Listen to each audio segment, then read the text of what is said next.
করে ও ভাই ওরে ভাই রে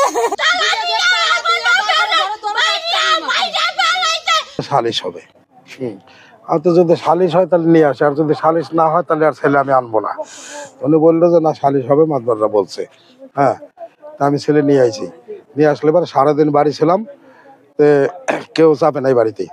আমি যখন 5টার দিকে বাড়ির থেকে চলে গেছি মাতবরকে ডাক দেবার, গোছাবার যে সালিশের টাইম হয়ে গেলো চলেন যাই আপনারা, ডাক দেবার গেছি। এর মধ্যে হলো ওই ফাঁকে ওরা বাড়ি আইসিয়া আমার ছেলেরা ঘরের থেকে বাড়ি করিয়া টাইনে বাড়ি নিয়ে যায়, সেটা ঘরের ভিতরে তালা দিয়ে বাটাম দিয়ে, এটা মনে করেন মানে 6টার দিকে নিচে নিয়ে এসে ঘরে তালা দিয়ে, তারপরে বাটাম দিয়ে, তারপরে চৌকির পায়া দিয়ে।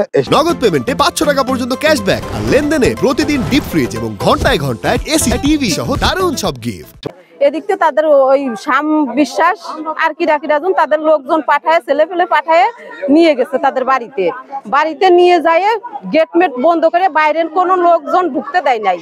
ঢুকতে না দেয় তারাই মারপিট করছে, মারপিট করতে করতে সে মরে গেছে প্রায়। তখন লোকে গেটের সামনে এনে রাখে দিয়েছে। রাখার পরে ওই চৌকিদার কিভাবে খবর পাইছে আমরা জানি না, চৌকিদারে এসে দেখে পুলিশ ফোন দিয়েছে। পুলিশ ফোন দেওয়ার পরে এসে দেখার পরে লোকে বলছে যে এই লাশ এখন মারা যাবে, কি মরে গেছে জান। আসামিরা ডেকে নিয়ে গেছে, চোর সন্ধান করে ডেকে নিয়ে গেছে। পরে ওরা চোর সন্দেহ তাকে পিটাইছে, পিটানোর পরে ভিকটিম মারা গিয়েছে। এই ঘটনায় ভিকটিমের আপন মামা বাদী হয়ে থানায় মামলা দিয়েছে। এজন্য আমি আসামি 10 জন এবং অজ্ঞাত 17 জন। আমরা মামলার রুজু হওয়ার পরে ঘটনার সাথে সম্পৃক্ত 4 জনকে ধরতে পারছি। আর অন্যান্য যে আসামি পলাতক আছে তাদের ধরার বিষয়টি অব্যাহত আছে, অভিযান অব্যাহত আছে।